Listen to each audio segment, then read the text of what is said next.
Abakristaayo n'Abakristo Mukono beegasse mu kutambuza ekkubo ly'omusalaba ng'enteekateeka eno yeegatiddwako n'amasomero. Ng'akulembeddemu Abakristaayo okutambuza ekkubo ly'omusalaba ku Lutiko Mukono, omulabirizi wa Mukono Reverend Enos Kitto Kagodo avumiridde ebikolwa ebyekko ebirabwako wano mu ggwanga ensangi zino ng'era wano awadde ekyokulabirako eky'omusajja eyalumbye ekifo ewakuumirwa abaana abato mu bitundu eby'eggaba olunaku olw'eggulo n'adda ku baana be yasanzeeyo n'abasanjaga omwafiiridde abaana bana.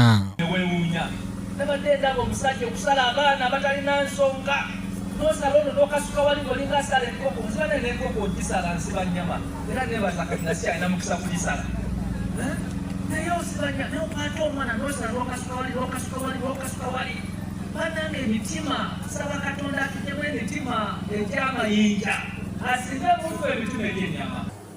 Abaana abato nabo banava mu kikomera nasanjaga asooka nasanjaga owokubiri nasanjaga owokusatu nasanjaga n'owokuna. Ono era bw'ati asaasidde abasuubuzi ababadde bakolera ku nguudo mu bitundu bino abaasendeddwa n'abasaba okwekwata omutonzi asobole okubanyiga emitima. Abantu nga bakaaba wiiki eno ebadde y'amaziga mangi era ebigenda mu maaso mu ggwanga lyaffe, ebigenda mu maaso mu kibuga kyaffe Mukono. Abantu nga banyolwa nga bakaaba nga basinda naye twebaza Katonda tibire byonna yabimanya yekyava ajja abeera essuubi lyaffe. Alex Miseiri yakusakidde eggwire lino ku KTV Amalindire.